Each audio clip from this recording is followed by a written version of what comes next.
momentum and that win over Lone Star, a Lone Star team that was only shut out 2 times before last Saturday, where Carter Clafton got the big shutout victory. As we take a look at some of those highlights, it was a power play that got a couple of goals last weekend. Simonovic right there got his 10th power play goal of the season. That opened up the scoring about halfway through the second period. It was back and forth, and eventually Amarillo able to break the ice first. A big night for the penalty kill. They went 5 for 5. Jack Ivey with that empty net goal late to give a 2-0 lead, and Carter Clafton, his second shutout of the season, picked up 27 saves on that 2-0 shutout victory against Lone Star. So Amarillo getting that big win, and it was a momentum-carrying win, as we heard a little bit during the coaches' show, that the team was very excited and very amped up after that win. Going back to a huge week going into this series against New Mexico with those 3 players committing to Army West Point. This is what head coach Harry Mahood had to say Wednesday night on the Amarillo Wranglers coaches show on Facebook Live.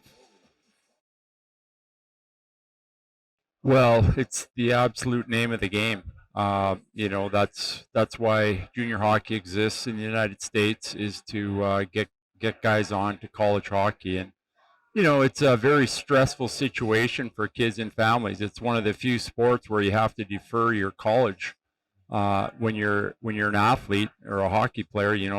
If there is some redshirt stuff in football and basketball and things like that, but for the most part, you're going into school as a true freshman. In hockey, it's not the case. And so junior hockey is based on that premise, is a preparatory phase for kids and why we exist. So, that's first and foremost. And then secondly, to see 3 players on one day to one program, as far as I could tell in talking to Coach McKelvey from West Point, is unprecedented. It's certainly nothing he's been part of, and I don't think any other team in the history of junior hockey has put 3 kids in West Point on one day. So just quite a remarkable day for the organization. Happy for the Wranglers and the owners and the fans and everybody that puts their heart and soul into this, and certainly for the kids and their families because they've dedicated their life to it. But, quite honestly, if it was my son that had an opportunity to play at West Point and go to school there, I would be paddling him up the Hudson River myself, and that's where he'd be. He would be no other choice. It's such a remarkable place. Hello and welcome inside the El Paso County Event Center. Nick Laupius with you here as we get ready to go. Should be a fun one as Amarillo looking to build off of the momentum they got last week at home against the Corpus Christi Ice Rays, where they put up 12 goals in both those wins, or 12 goals combined in those 2 games. A couple of big wins over Corpus Christi.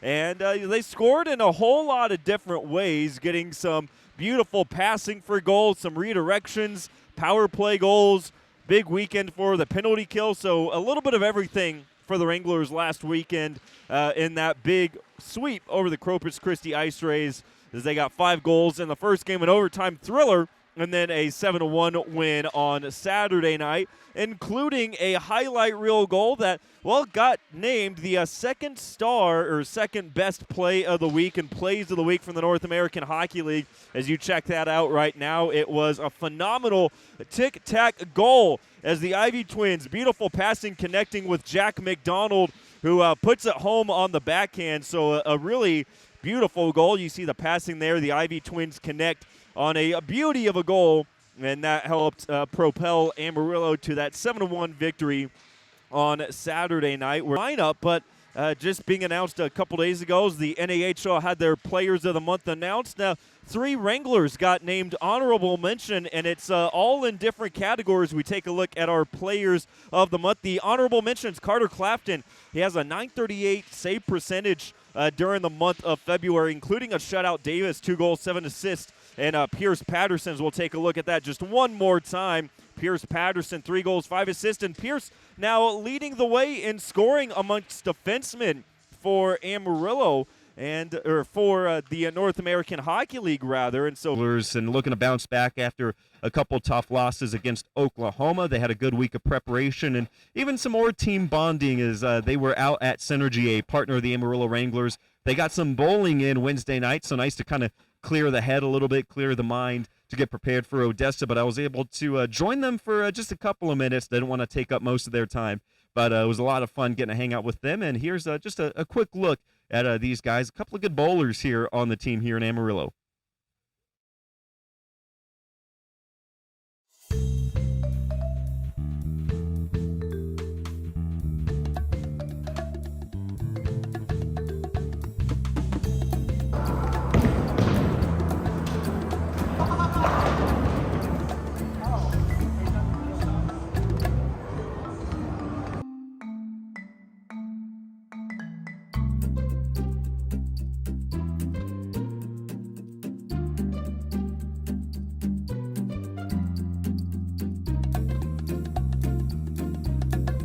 I kind of just send it right down the middle. Just send it.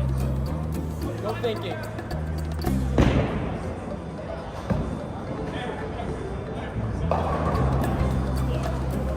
Got it there.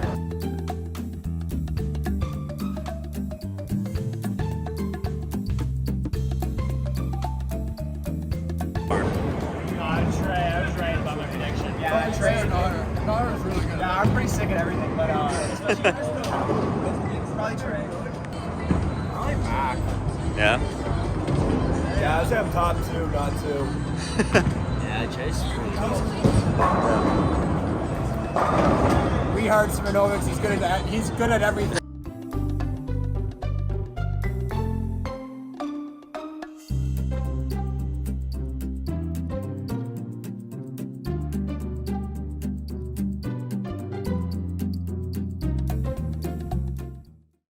Wranglers, a couple of key players. Well, we always take a look at those leading scorers. You got Chase Davis with 27 points, the captain leading the way. Patterson, big couple of weekends so far, 22 points here. And Simonovic was back on the ice last. But they're going to have their hands full as well, and I'll tell you why. It's because, well, of course, during this streak, and you see those offensive numbers, they're getting scoring from well about pretty much everyone. As we take a look at some of those top scorers, how about Pierce Patterson? He's got 6 consecutive multi-point games. Ben Ivey has been lighting the lamp. Chase Davis with a career-high 51 points.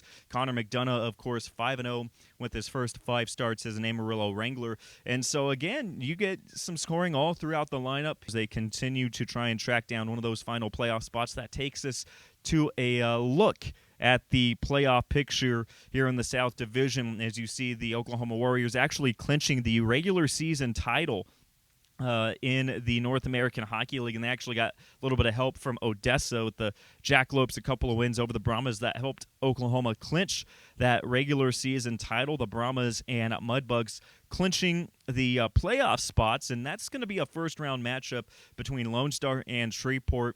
And if you're thinking that Lone Star coming in, they're content with clinching a playoff spot, maybe they won't be battling too hard. I'm not sure about that because this Lone Star team, they want to hold on to that home ice advantage. That's always a rough and tumble series between those two teams.